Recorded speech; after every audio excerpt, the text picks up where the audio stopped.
Assalamualaikum warahmatullahi wabarakatuh. Apa kabar anakku semua di rumah? Semoga kita semua dalam keadaan baik dan sehat selalu. Pada kesempatan ini kita akan belajar fikih tentang sholat Id part yang kedua. Sebelum kita belajar, marilah kita berdoa terlebih dahulu dengan baca basmalah. Bismillahirrahmanirrahim. Sholat Id. Hukum sholat Idul Fitri dan Idul Adha. Hukumnya adalah sunnah muakkad yang sangat dianjurkan oleh Rasulullah SAW. Nah, bagaimana cara sholat Idul Fitri dan Idul Adha itu? Syarat dan rukun sholat Idul Fitri sama dengan sholat fardhu 5 waktu. Hanya yang membedakan niat dan takbir saja. Dalam sholat Idul Fitri ada 12 kali takbir. 7 kali pada rakaat pertama dan 5 kali pada rakaat kedua. Adapun ketentuan pelaksanaan sholat Id adalah dianjurkan bagi jamaah yang akan berangkat ke tanah lapang atau masjid hendaklah bertakbir. A. Sholat Id terdiri dari 2 rakaat. B. Sebelum sholat Id tidak disunahkan adzan dan iqomah serta sholat sunnah qobliyah atau ba'diyah sesudahnya. C. Sholat Id sebaiknya dilakukan dengan berjamaah. D. Sholat Id lebih baik dilaksanakan di masjid jika dapat menampung seluruh jamaah. Tata cara pelaksanaan sholat Id antara lain. A. Niat sholat Id. Niat sholat Id dibaca di dalam hati, namun disunahkan melafalkannya. B. Takbiratul ihram. C. Membaca doa iftitah sebagaimana iftitah sholat fardu. D. Takbir 7 kali, dan di antara takbir disunahkan membaca tasbih, yaitu subhanallah walhamdulillah wala ilaha illallah wallahu akbar. E. Membaca Al-Fatihah dan dilanjutkan dengan membaca surah pendek. Adapun yang lebih utama ialah membaca surat Qaf atau surat Al-A'la.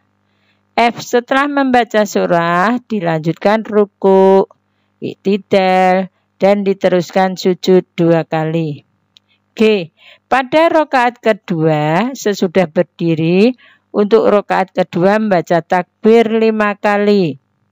Dan di antara takbir disunahkan membaca tasbih, kemudian baca Al-Fatihah, dan diteruskan dengan bacaan surat pendek. Adapun yang lebih utama adalah surat Al-Ghasyiyah. H. Dilanjutkan dengan ruku, iktidal, sujud 2 kali, tahiyat akhir, dan salam. I. Setelah selesai sholat Id, khatib melaksanakan khutbah 2 kali. Pada khutbah pertama membaca takbir 9 kali dan pada khutbah kedua membaca takbir 7 kali. C. Rukun khutbah sholat Id sama dengan rukun khutbah sholat Jum'ah. B. Hikmah sholat Idain. 1. Diampuni dosanya oleh Allah. 2. Memupuk rasa persaudaraan sesama muslim. 3. Saling mengenal. 4. Untuk menyebarkan syiar Islam terutama sholat, sebagai sebuah wadah untuk belajar tentang agama dari para ulama. 6. Saat yang tepat untuk saling memberi semangat, menasihati antar jamaah dalam kebenaran dan kesabaran. 7. Menjaga persatuan dan kesatuan umat muslim. 8. Menanamkan persamaan derajat. dalam sholat berjamaah baik orang kaya maupun miskin. 9. Menguatkan tali silaturahmi dengan berjamaah. Kita bisa bertemu banyak orang. C. Membiasakan sikap saling memaafkan sebagai pengamalan nilai-nilai sholat idain. Dalam hadis diterangkan tentang orang yang bangkrut pada hari kiamat. Siapakah orang yang bangkrut itu? Orang yang bangkrut adalah orang yang pernah melakukan dosa kepada orang lain, namun belum menyelesaikannya di dunia, sehingga ditagih di akhirat. Dia bisa menebus dengan amalnya, atau jika amalnya sudah tidak tersisa, dia bisa mengambil dosa orang-orang yang ia zolimi. Sebagai sesama muslim, kita sudah seharusnya saling mengasihi karena sebagaimana yang disabdakan Rasulullah, bahwa sesama muslim bagaikan satu tubuh yang apabila satunya terluka, maka seluruh tubuhnya akan ikut merasakan sakitnya. Tentunya kita tidak tega jika melihat teman atau saudara kita sesama muslim masuk neraka. Nah, anakku semua, disinilah pentingnya saling memaafkan sebagai sesama muslim. Dengan saling memaafkan, kita berharap semoga tidak menjadi orang-orang yang bangkrut di akhirat. Amin.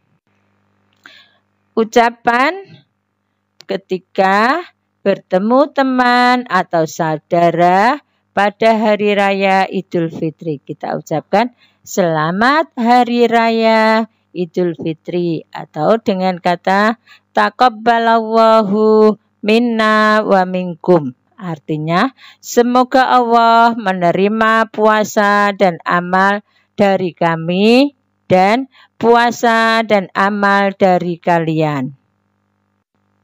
Sekian, terima kasih. Wassalamualaikum warahmatullahi wabarakatuh.